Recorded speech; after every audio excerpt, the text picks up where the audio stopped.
Turun kena marama dorbo kena ngone leo totok na vitokani na buku di serwe ya ser lang mantan nunggu demoni kemuni dora ser makausar mabir mana mangga-mangga na loma di tembara radio bulan dua bata sabo beken de ruana miniti sale nduongo me ono na keloko ya sabata kila beken da rubio ken lomani awa butu chuka ni beken muni no muni tokani go pedila nobo oya na beken muni sange siama chuka mai matai and kinda baga chuka non da bulangi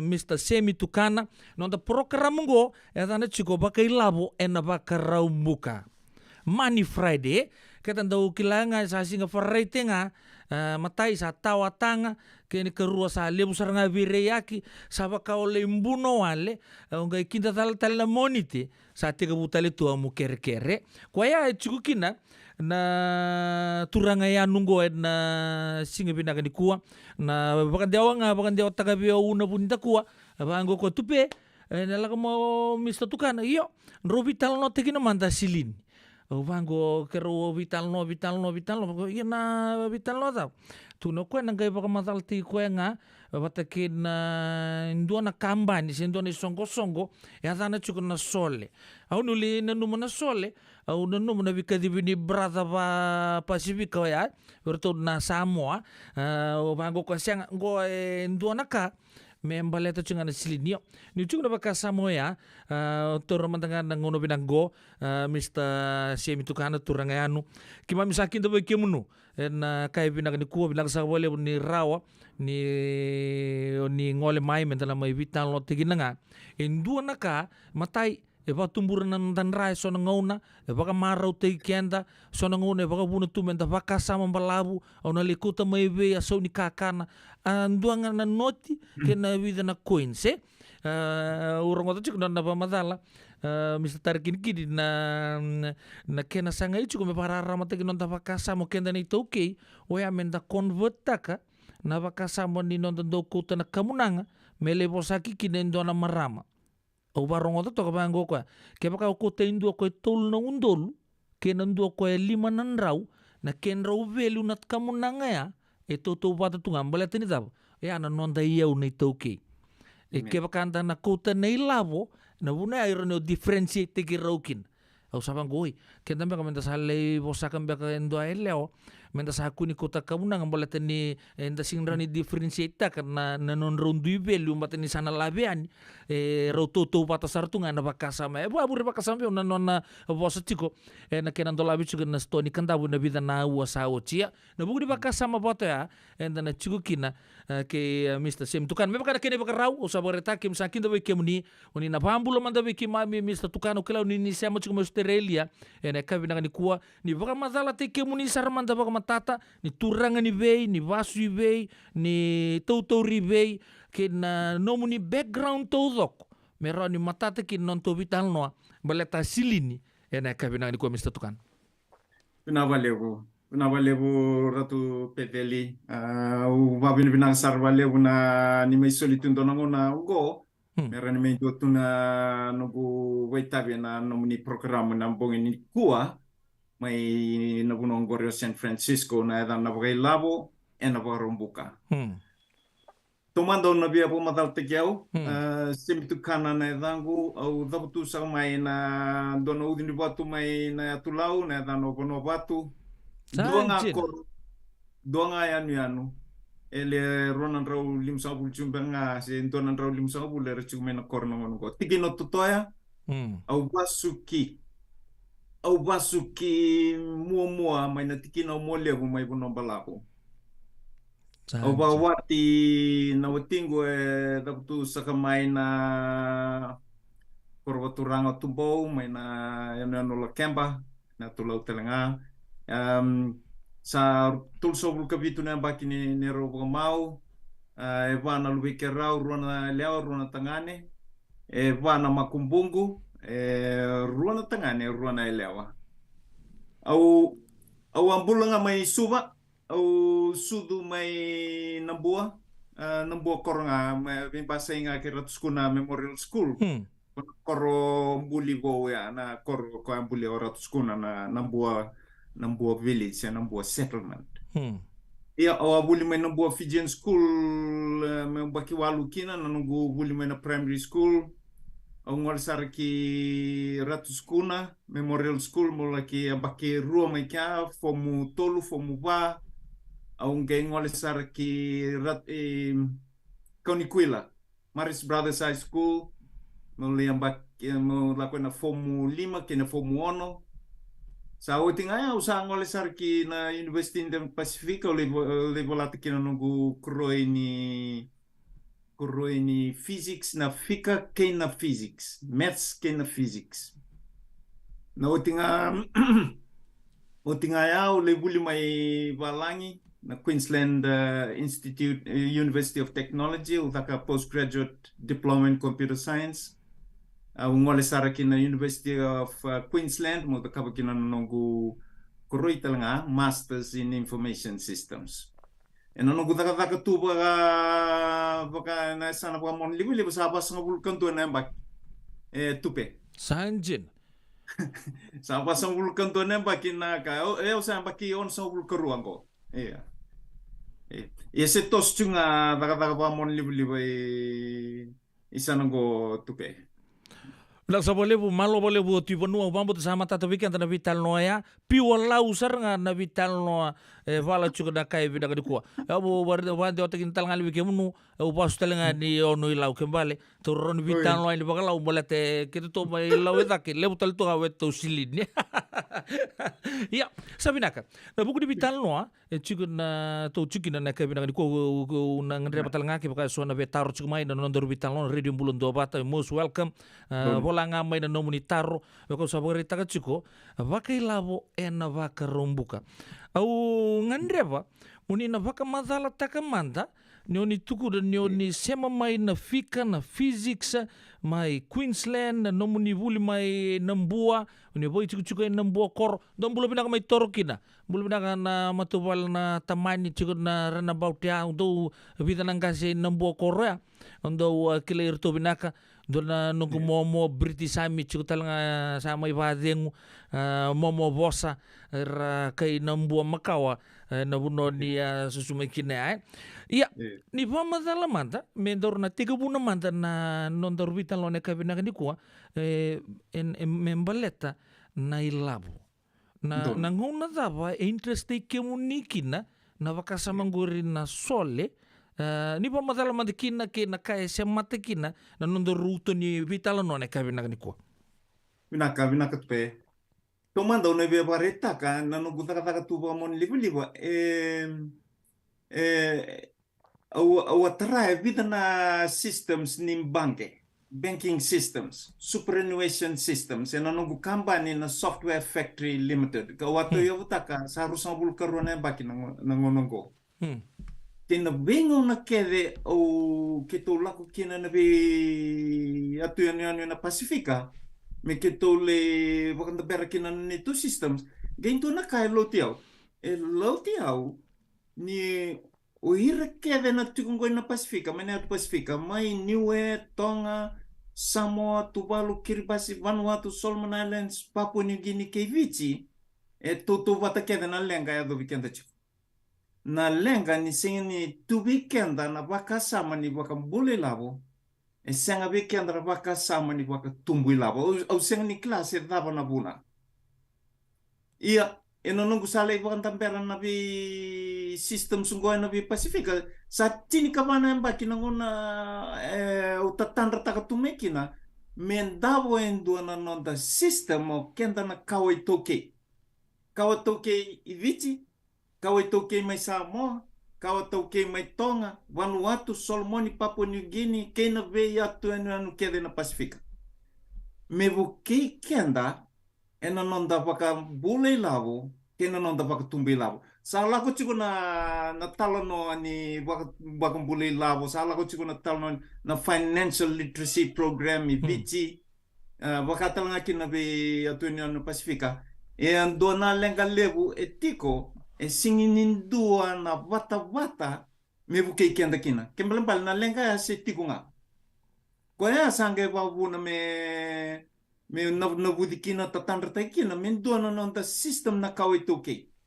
Sang wala nga kenda ibichi we kenda kenda kau itu ke na dem Pasifika.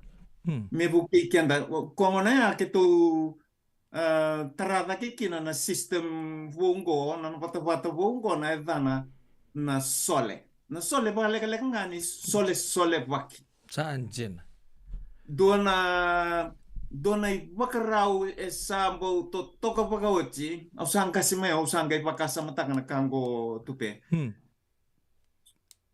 Na nunggu redo ya unang bulo paka sole vaki sa tale taka sarangana longo.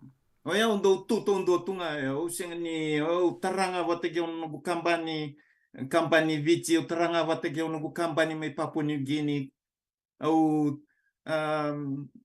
au salah ko chiku mai na nunggu ang pakinimbulango sampai kir on sabul kerwa au sangai reida lesu na nonta bula na kau itu ke Pasifika santo na kai tali takina na longu na bula ni sole baki. Koya babu mo bata na tukina na bata bungo me sole. Baka leka nga ni sole baki. Iya batongo na kene balabala. Koya. Niko ni santo lava na nomu ni account ni sole na oni na gai rawa tale ni oni dolava rosanga bulu se tolsanga bulu na nomu ni account de lalai na ruku ni nomu ni na ruku ni nomu ni customer account au sa create takan to nungu customer au santo lava to nungu account na sole na ruku ni nungu account yo au sanga indo lava talen dona account ni liba dona account ni wine dona account ni savings ortono makumbungo vana makumbungo undo lava ya dona vokete virto dona vokete vi Joseph dove Ezra dove Hannah dove Netanya rani undo lava talanga dona account ni groceries dona account ni mau dona account ni songo ni dava somate au sanga imbiuta tu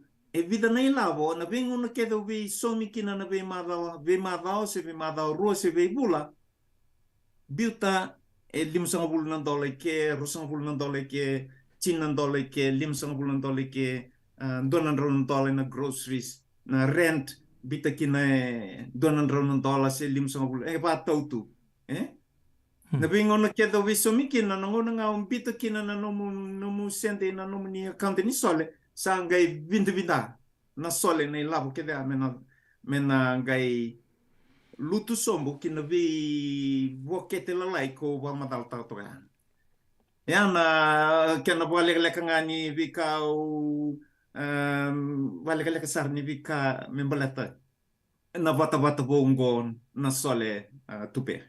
Una sabole utura kina marama darbu kina onella osibi na ona tini kendu na miniti bakanta vara ramata kitale na buku di baka samango ya na sole tini kapana emba kina munita tanda taka cukumai tegabu ni sa tegabu nanga muni kampa no tuku ni tegabu tahun 2 tunga ya na konsep ni sole baki senga ni kabo ya se rata kabu tunga mau ira na non tangkasi mai liu dari na vida buki arto da butu kina vikito we arto lei ngarabo na nona werengo toki e watu bana nona itabi na toki kombeka kola mikina na bakasama ni sole baki ngo ya na tama sarama sandu ini nomuni tu na ni lako na wabu na Pasifika ni levanta berna sistem todo ni nomuni software systems ni divarta sa basa bulkan tuan amba kita nomuni bingkarabitu na tambanango na tama na buna enrendre kina weekend na itauke ni bibuno kedengo na bagaidor na baka sama gombaleta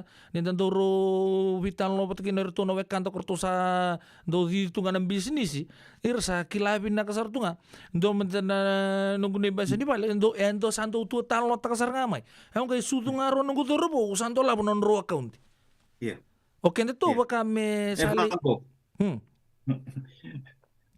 dona tarumina kan kori e bango bleto kenda na toke na Pasifika kenda to bullet na tropics na kenda to kaka na sing ni dem e lago tunga mai na wate bu me ado mai ni kuwa e kenda to na sing ilang kana kaka na to kumikina to lago ngai wai tunggoli mai to kana e singin dua na konsep ni savings itu weekend me bataki kemuni na satu mai gorina na bunua do bata kata-kata winter, spring, summer, and fall.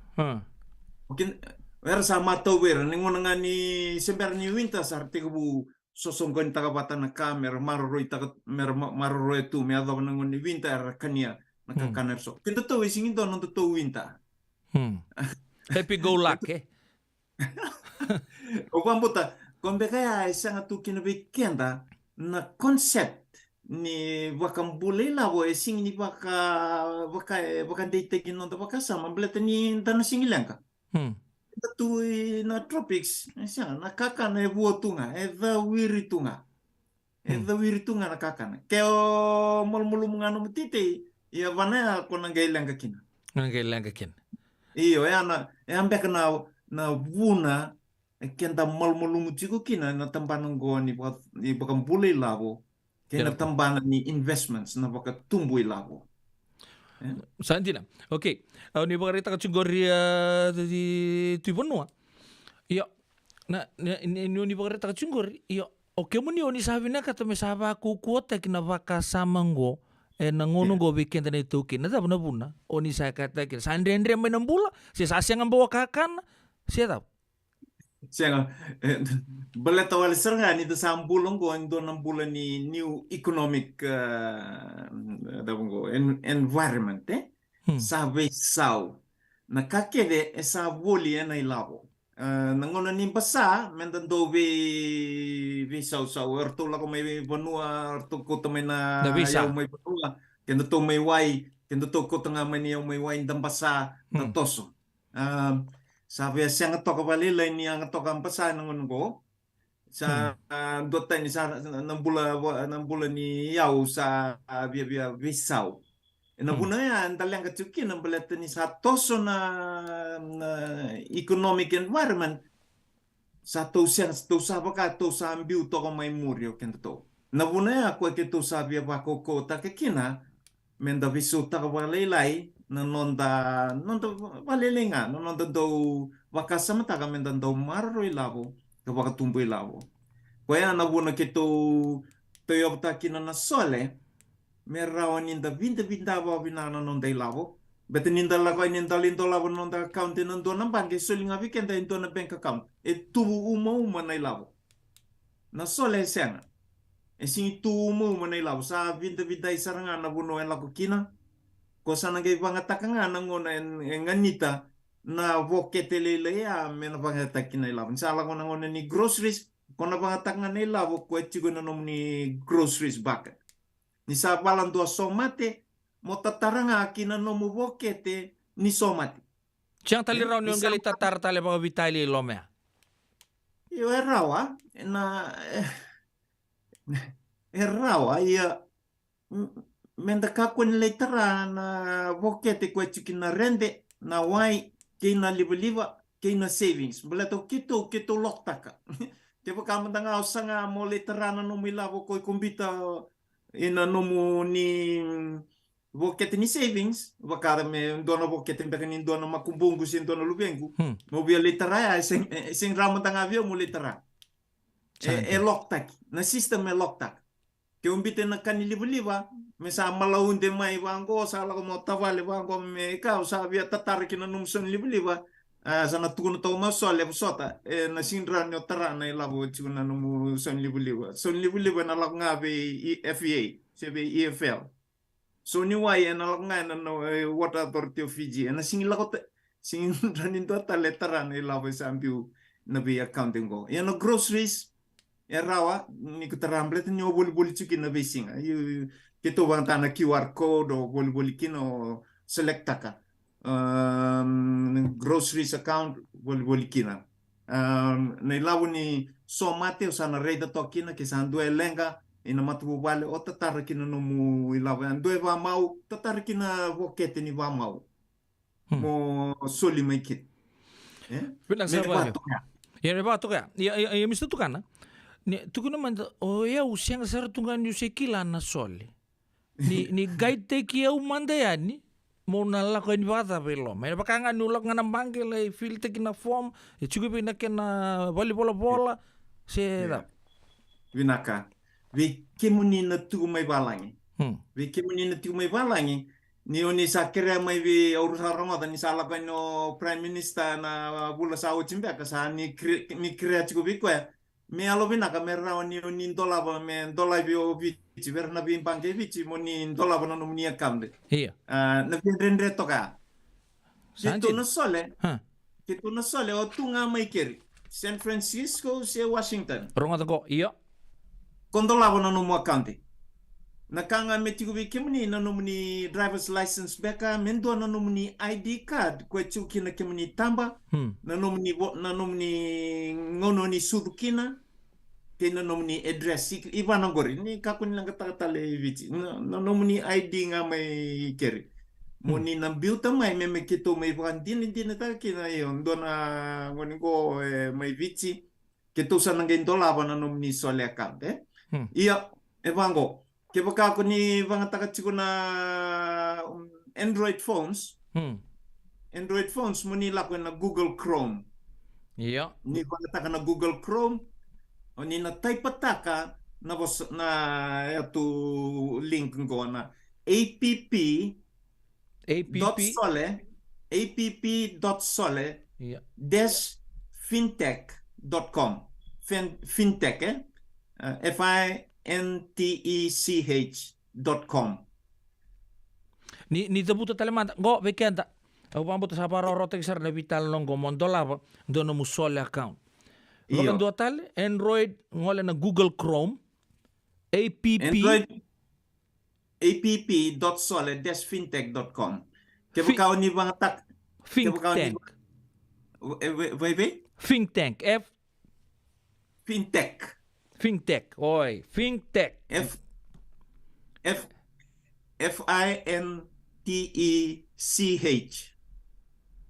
FINTECH Fintech.com. Iyo. Kaya ni bang taka na iPhone, o ni nalako na Safari, ni bang taka na Safari. Ana ni tureyo kito, kaya ni bang taka tale sona browsers tani, sona lenga sing sona ngona sing compatible Okay. Iyo, ana buna ko ni na lakungan ni browsers ni type takangori app.sole-fintech.com sana gay lako may na wika na wala tuku keto vinakata na sole muni na watu Roma na sombe kana wata taro na chuna da may singi chukina na app store gori iyo da may singi on imbitukina na app store se Google Play pango Pero nung kito abi na kata kina me kito le phone verto na App Store at kina Google Play. Itong gabi na kata merto dua tal na non to cut may na we transaction kaya kito da ka ba? Erto bi na kata merto kata kaya 30%. 30%. Kan balang pala. Habe siya ang buong awet tamay. Kan balang pala tupe. Sa lele itu mata neto transaction fee. Neto transaction fee rosang puluh kali mga nasyan. 25 cents. Every transaction. Every transaction. Mo transfer takan go be kemuni $10, $100, $2,000, 25 cents na neto fee. Flat. Sanjin. Na ubang putin da para ramat tagi chuk na kabi na kuwa men nang gayo china vital nongo to sana tawan na dundo na bokete sana siyang talendo tatar bogo vitalia dolan na sole account. Binak na para ramat tagi tosik. Saba ka kata-kata tagi chuk na vital nongo iyo. iPhone na Safari, Android, Google Chrome, sa ni bari taga chuka sana butal chuka na radio bulon do bata tu ponwa. Iyo, sangay tatal toso. Iyo, ebango. Nangono ni dolaba kina na nomni account mo ni selecta ka na Fiji based account muni nala ko may na option ya mo na selecta ka kito na kaya nga muni selecta ka na Fiji open a Fiji based account nala ko tayo may Yeah. Kempala na nomuni account de kede o kemuni na tumay balangi en dolavi eviti en dolavi na nomuni account de eviti kempala it's denominated under the Fijian dollar currency Sanjin. iyo kempala kemuni na tumay balangi ni sandolava na nomuni account de eviti na vei vula se vei mada rua nimbitu chiku mai no nomuni lavo kina nomuni account de mai vici nomuni sole account ni vakota mai kina mai no nomuni bank account ni sangai vakota $200 se na vi mada rua se dava ni se $500 ni vakota chiku mai kina nomuni tombu na nomuni sole account chiku vici na ngauna e daka kina endona lenga i vici era kere ane na kamuni kartu i vici o ke muni tataranga kina nomuni account ngori ni nomuni sole ni va kota verna non sole account era na kamuni RTVC instantaneous instantaneous ni tunga mai San Francisco ni access takana nomuni sole account ni transfer takana ka kendo na lenga ni somate sen doana tarvale takama ivonua se lenga ba se doana songo ba ni ba mau ni transfer tanga ni lavo mai na nomuni lavo nga se na bokete tavo nga ni create taka na sole ni va kota ki verna kamuni karchigo iviti Sabinak. Very interesting na vitan lo sala chingo. Lebo talanga sara taru chiko o bambutan ni oni na soma. Dungo enang andre bimbe ke me nandua no mu bank account mai viti me ro ningai me ngai zaka bata ke na sole ngore. Senga. No mo account ni Sini sole. dona bank account. Senga ni dona bank account go me san nomuni bank account go na sole. Ngona nga ni santo labo kina nomuni bank account TV na sole sa kwesranga ya. Senga talin li create kana ANZ, Westpac, BSP, Bank of Baroda se HFC Bank. Senga na sole entambe chiku bango tupe ona via ba madal taka sole na vata e rukuni sole chiku kina rona bank bread bank ke BSP bank BSP bread bank rona banking ko chukina na neto trust accounts dona trust account chiku na bread bank dona trust account chiku na BSP bank sangai wakatau ngavi kemuni mai walangi na nomuni wakau ilabo mai na nomuni banke mai keri mai Amerika se mai Australia UK se vono da banga nindu itu kina ni wakau to ni wakatanga na nomuni bank online app ni wakau to mai kina na ilabo kina neto sole trust account bread bank se BSP bank ningi lewanga se verongo muni wakau to verau ngona nga ya mai kina na nomuni labo kina neto trust account sa pikta kana neto system na damuni na sinya damuni na nomuni sole account number kunin bita chigo na nomuni narration ni dando wako ilabo dando bita chigo na narration moni na built na nomuni account na sole account number na narration na buno ya kina neto system ke bakao ni singa ni bito na nomuni sole customer number in a narration na may viritu na nomuni lavo kito singi kila na system nito system se o de impe kay bako to may lavo me ado sar nangono ni sana gay giri may kina se ni vitar tarmene email se message may ana buno kito sana gay via bande takina vide ko bako to may ngona dawi ko bako to may kina bangke dawa may buno tanyo ni bako ngona nga kito sa bande takina sangay lako takina nomuni lavo kina nomuni akande iya ke bakao ni sambit tu may na nomuni customer sole customer number na narration eva raw takana ni to system piktak nga deposit taka kina nomuni sole akande kempan bala tupe sasangatal ning doana sasang ni boyeng bale muni create takatale doana nomuni akande ina ANZ se Westpac BSP Bread HFC se Bank of Baroda Sabinak. Yun ang dola pa doon nunggu sole account. Ni ulang nang bangke ni nan dola ba indon account orto na charge tegi neu mandanga chin nan dola je vita nangono ko ke bakale business account sabe nro nan dola ni nan dola na soli ke una lako ni sandongo ke baka una muria na system ke dri burra nothing is free so rata ronga e vita ni nan dola no soli account ke muni tukuna siang sarang indona ka singin dona fee ni dola account isang mandangani ke tulaba ka mendo mandangana ilabo mombito ino no musol na ngono dola buchikin no muni sole account isang talanga vi keto singilaba ka talanga endo na monthly fees me bata ka ibichingo ke umbitikin $200 ke la kumaina ang pagmengo sa dangina ke $200 keto sang no monthly fees, no subscription fees, no opening fees. Siya nga mandanganin doon na ilaba kimunin beauty na naman yung accounting. Nabuno ko.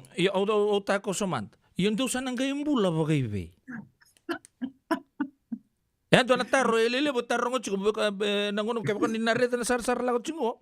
Sa siya nga na service fee, singin doon na kay lako yan, sa siya wala ka ni siya nga tuto ko nga. Nataro kayo misalnya tarungan, sana ngayong bula ba kayo na sol.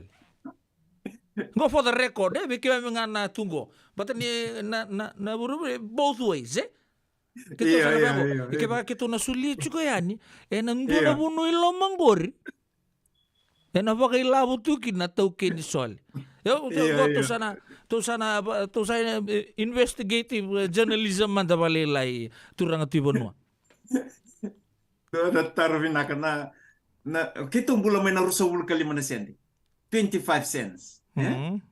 Kim balang-balaya na bingo na kaya ni transact. Kim ni nasulit ko kito, rosa nga bulu kalima na sendi. Nabuna lele kina na nito ilabo-laba kina nito transaction fee ngo. Balato kito, automatic kaya na nito daka-daka baka mona libo-libo. Mona libo-libo daka-daka baka takikwaya. Kito singinin tambi tu bata ki orto Vodafone si ANZ Bank men rautu tamata era line tu mera da kabuchu na reconciliation na dapsul kito siang automated ya na buna kito rawan nimbula kina na 25 cents bala kito daka tupe kito daka na volume Kembali nito ngangan rechugo kito me kito ya tawan donan raw nondolu na leoni bonua meran dola account na sole ke bakaile tul sama bulu nondolu era transaction dona singa yang bon dona labo binaga toka kito na rawati kina na sole na 25 cents ke bakam tanga chin nondolu si sama bulu nondolu na transaction dona singa ningi bakasamtaka rusobul kalima na sente me tul sobul non dol na rusobul kalima na sente kito na rawata nan do na singa so kito da ka malua kito sa automate ka level nito processes ngo kito sa tarada ke chungango na lewu ni bonua mera baka le fomu mai kino sole mera ni kito mbula kina na 25 cents Ndo talatargo sa kito sana ilobi ke munisar juga ni lo munison baleta e pango ele bunango na lebi ke mam sanga ndo lebi kundu ramot itu ba go gore kelanga kito to itu ke ngo for the record sarong ke sartungango baleta mantanga ubaka samata ke baka mantanga ndo nan raw nundul na itu ke duren na sole ke baka donan raw nundul talanga na transaction 25 cents a day sando tamani silini lebu sa nusa puana sartunga ke munu ena buku di baka sama ya njina ni kay lago chuk na kena distribution isa nanggo nas kena solo baki chiko elele sana ilobo tele na munutang ena buku di ya okay sa chuk na baka sama ya sana musu kena sole na rusabu $5 ni leindabo tale rusabu $5 tiba no rusabu $5 yo ni wakarita ka chuk ni ruwa na base ruwa na membangge ro base tu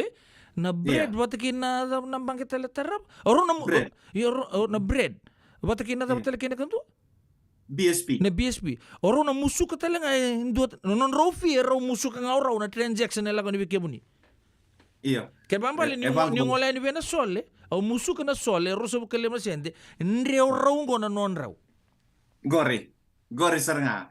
Yo kema bale sabe bakale ba dona third party sa tu lomea. Ko tarro kina vada porque o musu ka ngani is there a way mo musu ka ngani vandon don ve kemunu na sole. Yeah.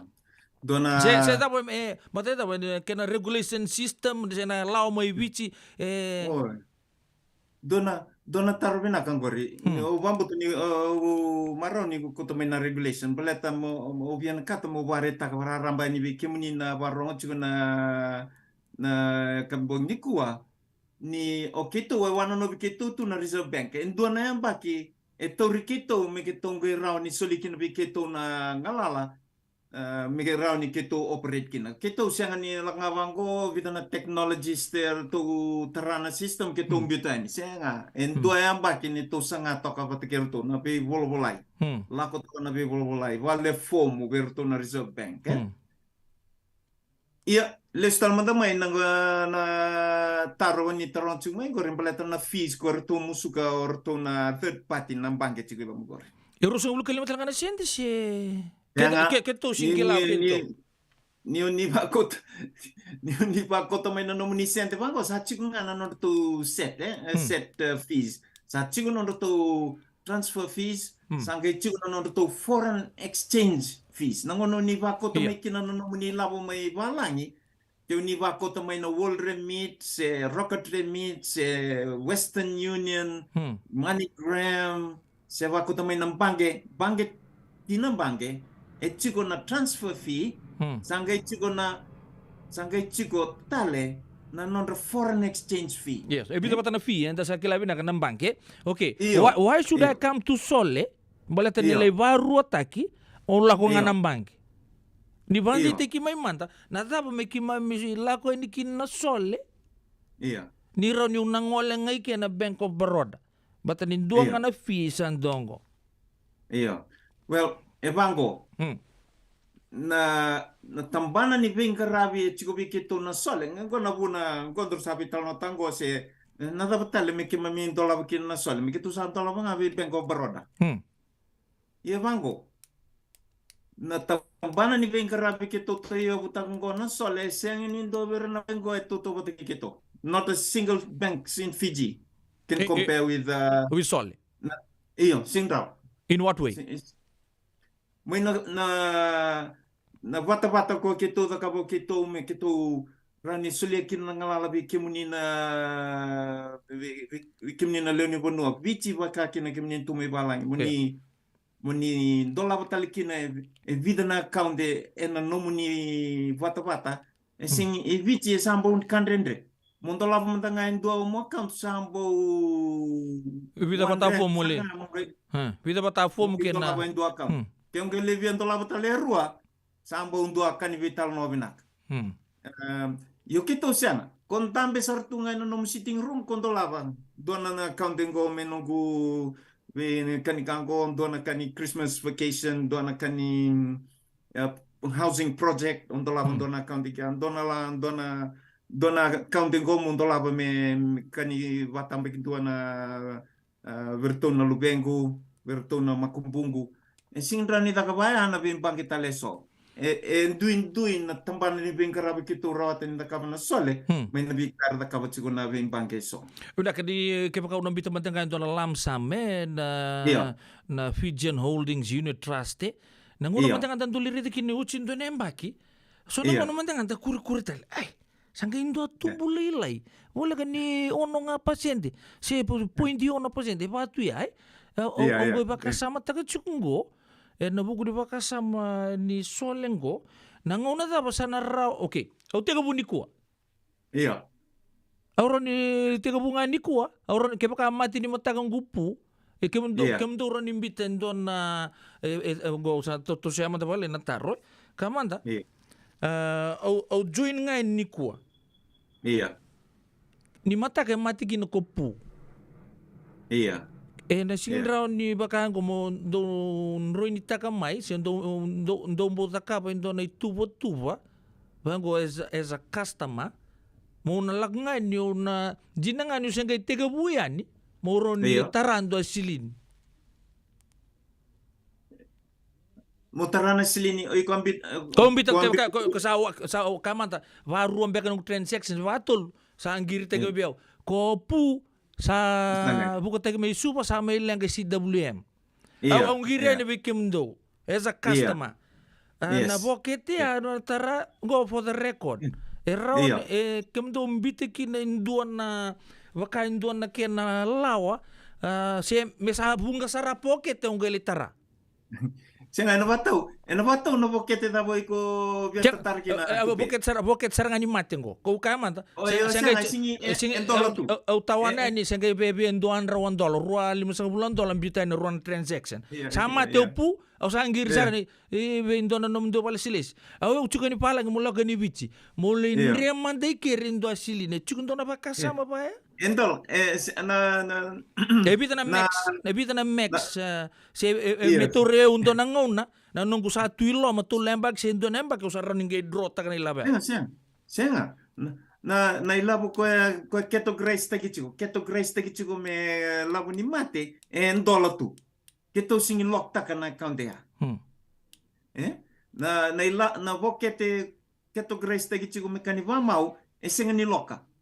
Keto sing lok taka en dola bina kasartunga na ilabong na vokete nga ni savings na vokete ni son liba na vokete ni soni wai vokete ni rende ko keto lok taka na vokete ni groceries na somate na voka mau lebutale na keto gris juga en dola bina katu o kemni renta tarkina anytime. Ngona dabo nga kuni via tatarkina na vi vokete ya. Chiko nga vida na vokete kito lokta ka na vokete nga ni vakang pulay labo. Vatake na sauni libo na wai na rende. Ko nga ya kito lokta kina.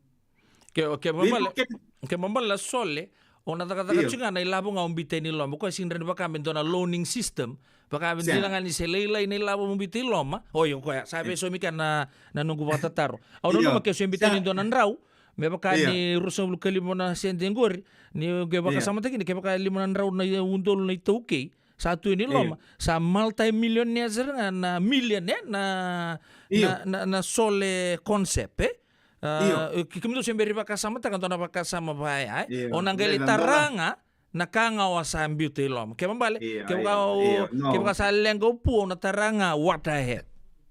Na taranga na ilaw ko ang bitikin. Ko ang bitikin. Doon raw ng toloy ko ang bitikin na ya. Na vokete ni Soputu. Soputu ya. Sako ko sa ngamay. Anduan raw ng tolo nga ya ko na sulia. Santi na. Pinaka bibarra matagchigi mai. Doon na vuno binago taramay ko rin. Beta na lako chiko. Na milioni na ilawo na durtu na trust account.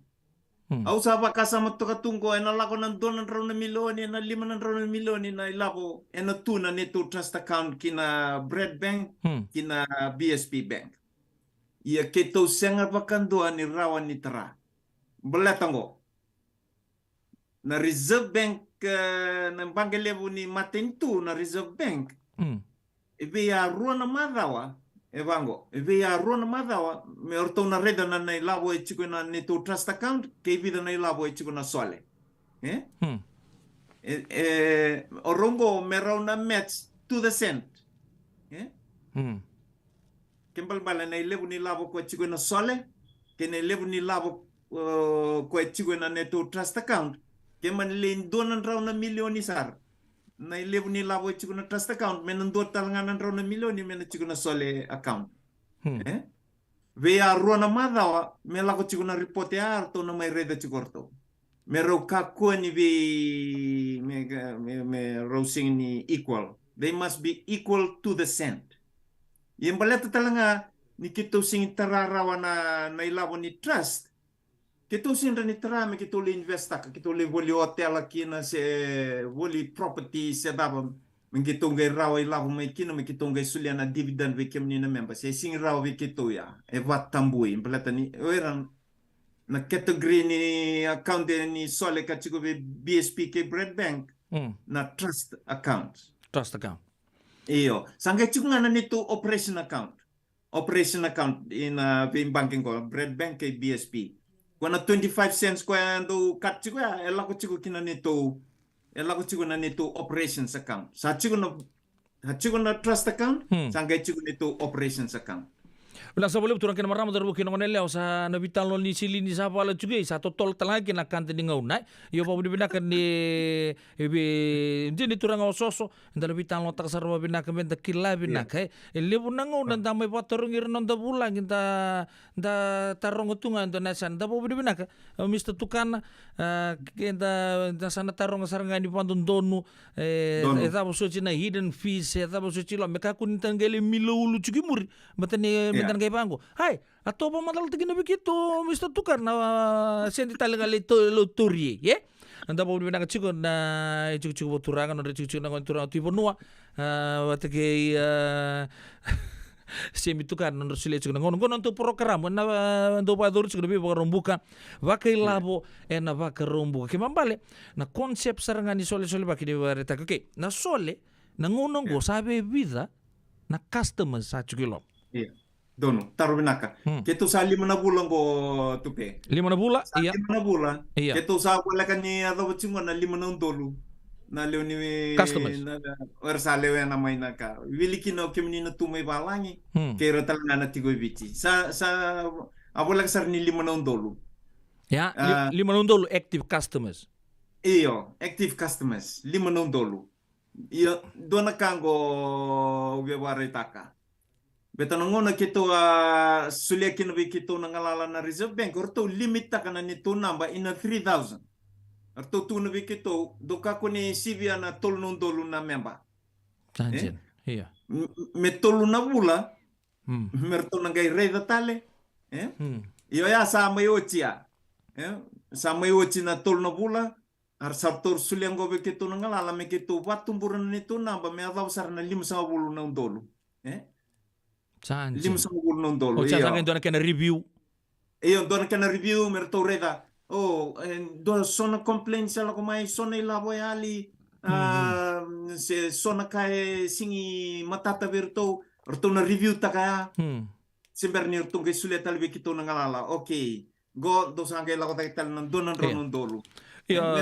Engine, always the case kila di sole in its infancy stage sige pakatur na Bank of New South Wales sama Westpac Bank na ANZ wira na nonra yabu sa tete tu na lo meninggal pambutan ni nakatudo ko tiga bu Mr. Tukana na tu na kena lo matar-tar kwenta pa budi kina bikam ni nobyo ni tar chukumengo ngo sa gay 5 na bulo ko barta ngo se pepe lelesar sa gay 5 dolo chukilom kaya mambale anda po budi binaka na buku nindo na baka sama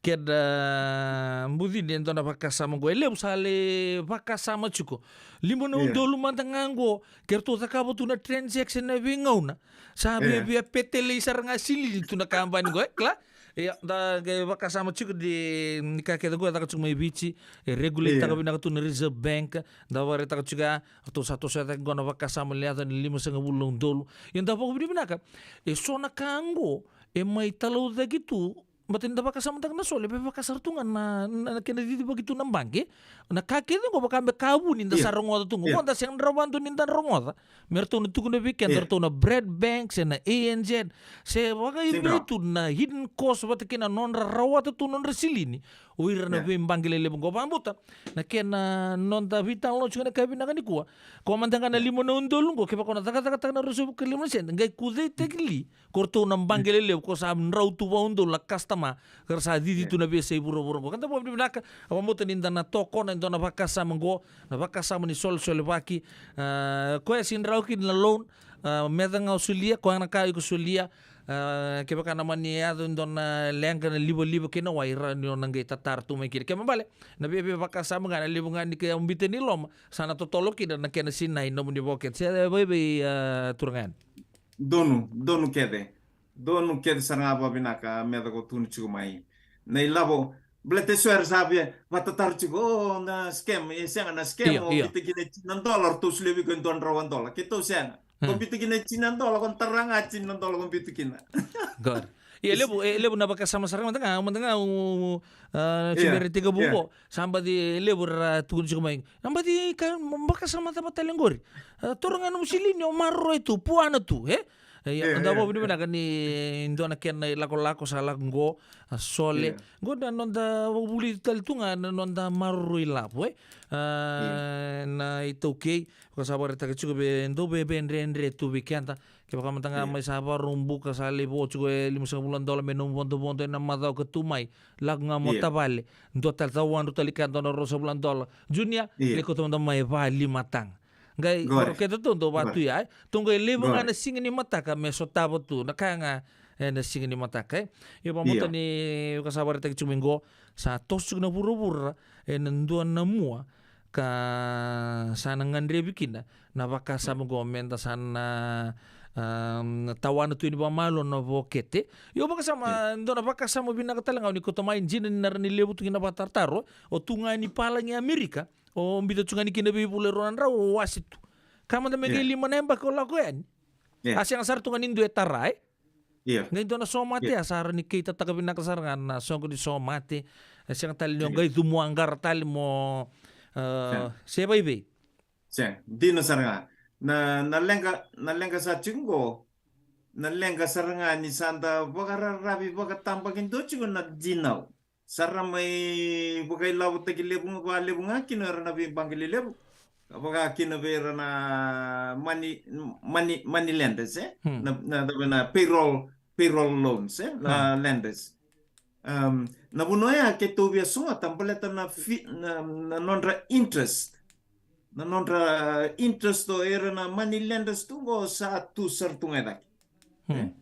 Nabunoya ke tu sasanga kino kito ke bakayan da vinda ba binaka na nonday labo da mararoi labo binaka na singin niya do may nango na menta na lengkakin na tikibu na singin na tikibu ndendre iya ni sana toso chico santa na rida na nonda sende sana tikibu tumbu santa tikibu yalana na ilabo nda do sulia chico ina vei songo eso ndando kadivi mai kina menta sol ba kenikina ni na sulia nga na ilabo nga ako ni sa biuta pa tiki kina somate na ilabo nga ako ni biuta pa tiki na baka mau ni tiki da mai baka lelai kya ni sulia nangona nga sa senga kina na ilabo na boketea sana biya yala tal tok nga kya nonda tatara kina vei bokete bimbi watakana liba ando sing binakata men do en bok no nawai I bichi vi kandar kau itu ke sing binakata men bok me to song nawai en ron no do vale sing binakata men do en biu tumba men no na vale sing sumara no na rende ano buna kitu lok takina nabi ka todo kay ay ya do kitu lok takina na vi account Oke, buni kopi taka men dona model dona buno sina nomu own innovation go. Indo sendo na matin tu tali buro sa balata chu. Senga tal nin duay Australian go. Amerika, Europe total na buno eto tu batakin na system sa buling go tupe. Betang go customized buli baka tambakin dua. Windua na kawai toke nindua na sai burbur batakin na Pasifika. Sanje. Yang go Erna kay balanya erna singila ko may bir na bakasa mo kompleto ni sing do ta sing non to boy singin non ra problem singin do na problem mera ta ka bakin don go na non ta problem o kenda na kawi tuki na Pasifika ya na konsep go ni bareta ka sa unite pa kay bitchinga sa tete sa bibono oni sabing karabi kinongo tarumina ngori o tingo Brisbane Aku nalakoi Papua New Guinea na singatambo ni mataka o nang lagi Papua New Guinea belata ni ruto sabi na katatalenga me sa tikibu may Papua New Guinea na sole kembali pala itu pe ko sa tingunong sole Fiji iya sole Fiji ko kenda kede na kawai to kevici menda bokale fomo ino sole Fiji tu ivici se tu may palang ni baka le fomu ni dola bana no ni akante na sole Fiji. Sanan dolang go sole PNG, ko era keda kai PNG mai Papua New Guinea ke era tu mai palangi. Era nan dola banga na nonra. Sole PNG. PNG based account. Okay. Nang Papua New Guinea sole Samoa. Sole Samoa, sole Niue. Sole Samoa, sole Tonga, sole Niue, sole Tokelau, sole Kiribati, Tuvalu. Mersangga induin to lapangan non rendui be account. Be bono da bonga rendui tukina. Rendui to lapangan non account de no bunonga era da butu mekina. Kepa ko di sa kata todo na boke te kaman saliado. Ina to nangon ni na baka sama ta mo ni sulian to na interest lelai no biang baki si no bi bul. Pagka ni bagareta kaya ako sila nga alun to na soma ti $100 I'll just go and take that $100 and rani tumbo balilay si yun na concept go siyang sarang kina interest siyang sing rani tumbo balilay balata wala sarang si era nampange era rani sulia na tumbo balata no era bangatak nga nanon day labo kaya da kumuna yan erto ike erto lilontak erto sulia be kaya to point din doon na pasyente erto charge ta kina be company lebu chin karua pasyente. Iya. Tamani labo lewu kara turu cuba na tumbu na interest ni loans wa. Kita wesianga. Iya evango etupe. Iya. Sing total nga na nito monthly fees. Wera na bi bangele lewu ko umbito kina bango na no muy labo. Na tumbu ersuli 0.01% so esa siyang sarang tumbu. Sa fees todo nga every angle fees. Gori saranga. Yo kita usianga. Singin na nito fees. Kaya kaya computer kina ronan tolo lis may na 5 baki. Si ruan raw chungan tolo chukina. Yan na kaya nanduin lewu na tobo ni bing karabi ni sole may na bing karabi ni bing bangge lewu era tungko. Yo kaya mabal ni bagarita ka chuka kaya mabal tumbu todo ko sala ko tuyan ni na mabel ka sa bagarita ka. Goto bitan lo ng business buat kene sili ni sing rabando ni natumpun to ng business kaya kay chinan dolo to na lomo ni chinembak sana nakay to sana few maya kanta bakin yo na muni tu na kaya ka sana baka tumbu tagitu na million ni baka million ko to na trust account kasi coming 10 years sana bebele billion yo ko just kaya man na fika sana like Iyo. Esa sana beauty nga me baka tuyas. Siya nga bango. Siya na okay lako to nangon okay. O sare ta bango Mr. Tukan okay. To was man da 500 raw na undol ngo. Bango. Sana lako chigo nangon ang gori. Umaro wale ni ko na may gori. Na do nangon na 1 billion ni labo na tuna trust. Bango. Sana lewu talanga banga takan na sole. Kempale sana lewu talanga na ilabo ni sole kampani. Na ilabo nga kwe na ilabo ni sole kampani nga sing ilabo ni trust.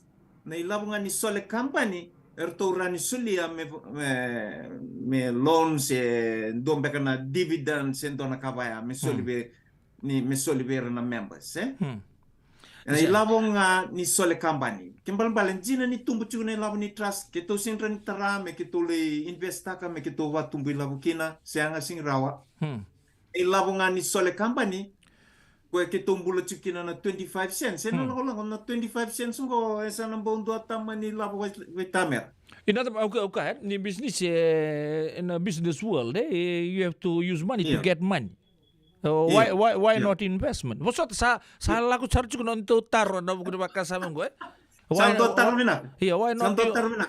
Satu ngai kaya silin to kuni boli hotel baya meron ni dawir mai meron ni bango.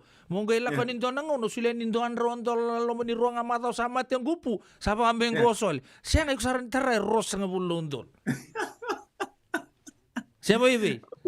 Dono binaga o bambota o mista ka balila o mista kina balila no bomadala baleta na bibokete bango chigo na bokete ni baka tumbu ilabo na investment investment categories go na ilabo on imbuta na bokete ngo kitonge bandron royani kina nomini account ko chigo na Fijian Holdings Unit Trust of Fiji se BSP Life se FNPF beto ni orto erto investment portfolios investment entities orto baka tumbu ilabo nabuno ko keto binakatekina ni sa ni umbita ni sono no ni labo ni savings mo ni umbita under the savings or investment categories Meron ni kito bukan droy kina na nomini labaya kibir na investment portfolios ngo. Orto nangay bukan tumbura na nomini labo, na nomini sende. Kaya na bukan droy ni verto. Okay, na sole bintanga na vipokete na numumbangke nga nangale bukan tumbura tal. Okay, kamada. Uka ni kami sa pasang kanto na embag namun tak ng bangke. Kaya nangumatuan ng gusol. Au nanggaili kilava kaibe ni sandu atumbu vinaka na leado nambange ni usuliani dhruyu sol. Iyo. Evango, na vilavo kede kunimbiu tamay wataka monisa ni sandola bo dono nomuni daba. Dono nomuni vokete ni sanaba dana Fijian Holdings Unit Trust Bucket. Ni sanambiu takina na nomuni namba ni Fijian Holdings Unit Trust na nomini namba nga kimni ko ni andola ba na Fijian Holdings Unit Trust na vengo na kede ni walu tu makina na sende na loma ni Fijian Holdings Unit Trust account kito channel taka kina Fijian Holdings Unit Trust kimni mo ni sana gay track taka kimni na lako ni labo may na nomini vokete beta na vi vokete kede tu na ken statements o ni na class nga vida na labo sa lako na Fijian Holdings Unit Trust o Fijian Holdings Unit Trust nga mo ni na gay check taka check na nomini account sa chiguna ni to vital no nang ko sa chiguna ni to vital no bote kirto mera hotel nga ni check taka na nomini balance right. Muni check tatal nga nomini balance of Fijian Holdings Unit Trust. May naloma nga ni sole. Muni kakotal ni lako kina Fijian Holdings Unit Trust. Muli check ta kina nomini... Lama, no dili check ta kina na Fijian Holdings Unit Trust or tombo tarando asilin. Damo bi nakachuko ba Mr. Tukana na bibara ramata kichuko na kabena ni kuwa. Ya mati matanga ni kalaw bikin daro na toke daro warra bichiko daro sar chuko na kabena ni kuwa. Na bikanga be bagareta ka Mr. Tukana sali mnondolo ya kenda ndolo buchuko na bikanda la duro mutu mai bichi. Ndanga ndo buki bango sa ndo na songo ndo bebe ndendre na londa maruika. Enda babu dibina kan sa chungo na sole raun yo nan dola bakina na nomuni account di ba ando tale ke ba ni ba iPhone sara ba rita chungama mo ni ba matal tal manda ba kantua ni dami chungangor ni na tabang na vital no ke ba sa lo mamudur na sol ni durkin na rawa na buku di vital no siyang talen laba ki mai endo na umay lab mo na sulian ke ba mantang na bete gabungan na chinandol ni kuwa me na beibula sa na chinjungan nan dola sing ni ba ku kuwa te mai si bebe ni ba matal tegi na talamanta na basic step man nga ni sabi la ko ay mendo nung sole account bata sa tumbo kinder nang una na kabilang ko mendor nang kay vital no tal imbaleta ilele bugo tawir sarga non rangkabota ana vital no ni silini dor ba dor chugo na kabilang ko santono binakabot tol nga kay ni bata na iPhone ni la ko nanom ni Safari browser ni ngay type ta kina app.sole-fintech.com app.sole-fintech.com Wikim ni nabangta ka na Android phone ni lako kina nomini Google Chrome. Google Chrome ni type ta ka kina na app.sole-fintech.com. Mo ngona nga sa lako may kina na login screen ni Sole ni type ta ka na sign up ko chigo na sana matawi daki. Sign up ika. Nangona lako may kina na total na screen niya mo ni na select ta ka na Fiji-based account, Iyo. O chingaya ni pa muria na pamadal taleso na tuk taleso baliti ni kabinakata na Sole. May avabsar nangono ni sana lay submit taka ni sana gay waraka me keto activate taka nyo keto ivici. Keto na check taka. It's a manual process. Keto na check taka na nomini tamba kena nomini bakini bulan na nomini date of birth sana donu kede keto sana gay approve ta kami activate tag na nomini account yana vi kai la bakimi vi keto mana Reserve Bank of Fiji ke keto singi bo muria ya drobes en lo tange na ni to lesen ni taka na fintech mai vici Nakadone ucu sino muni tuku ber na sar cumengo bo sa bare taga cukup tapi talon di sini langgo zerim pon baka sama na mawi na matau bakan te ki mami manda na bio kan ri bulan do bata ningo indone kalau binaka miki mami memoria ni tau ke kim sa tunggo ena biasa burur binaka oban de te kimuninga ele lubi kimuni sinklei semitukana ni Google tak na bangku ni Google taka ni wataronga ni witaronyo abokiani ni muni kila ya uba binaka saba sang bulu kantuan yang baki na nunggu taka pamon liba rusang bulu karuan yang baki na nunggu taka tumai na nunggu bisnis ini software design software development ivici kena biasa Pasifika obvia bande te kimni tampana ya ni taka pangana num ni bangkai kene karua na Reserve Bank of Fiji sulia beketo na ngalala meketo vador kin to itavi karto wano no beketo tu na vesinga tuntu arto wano no tu na neto garabitavi na sole kene katolu erto orto na levena chuko na sole me nanto peka ngona talento no vitar tartaliki na tupe mono ke pagaraita kireto korto na itu welis lesiliu na matambo siliu ni sole moni clear to ba binaka sorry tu naman kami na to mi kilatok dono binaka yung na founder kena chairman ni board of directors Teito Tambaleka na former CEO turangan ni Yanuda Wulkachimbenga former CEO ni Telecom Fiji Atu Suatimbau na luwe samana Suatimbau former Reserve Bank governor based chico mai Christchurch o kwen dona nona law firm na dana Suatimbau and Sloan dona turanga no David Patrick tikungo mai Melbourne o kwena ni tu o kwe tiuna tampana wa investment fund manager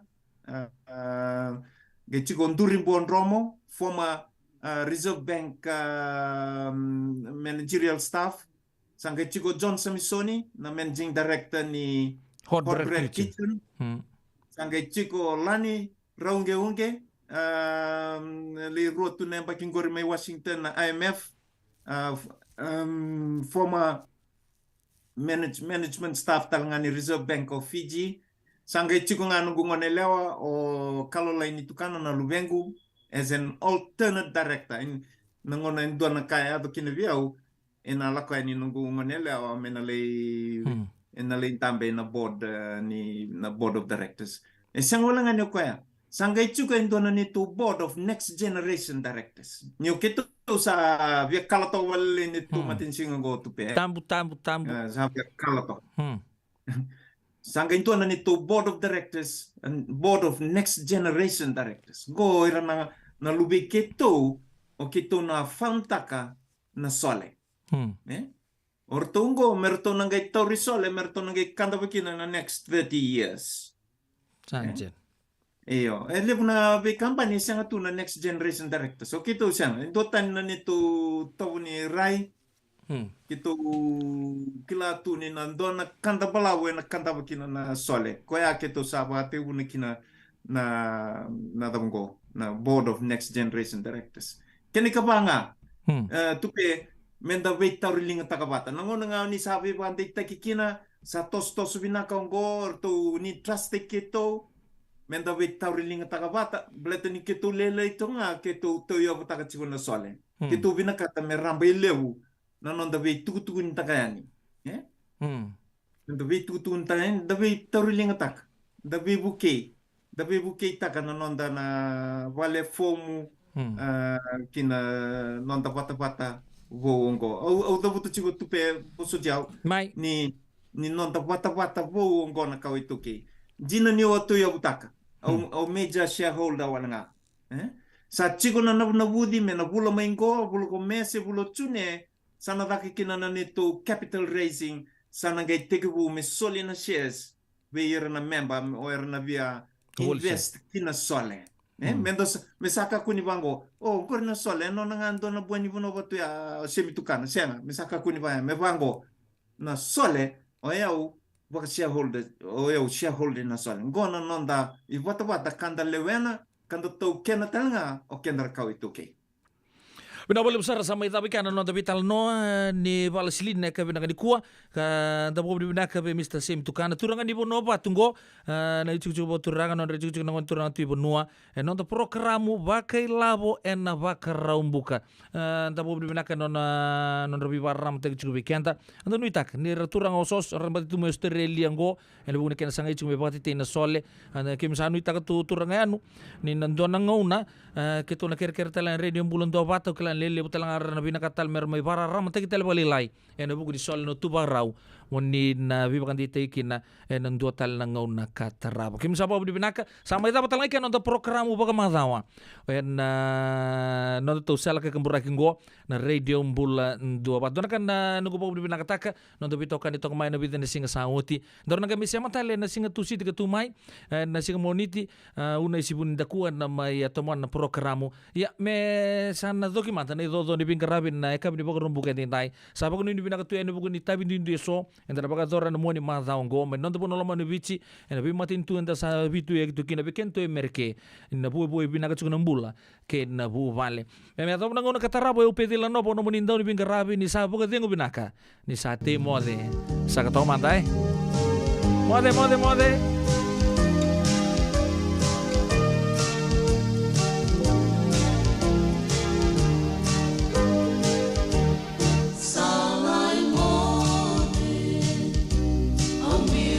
Sa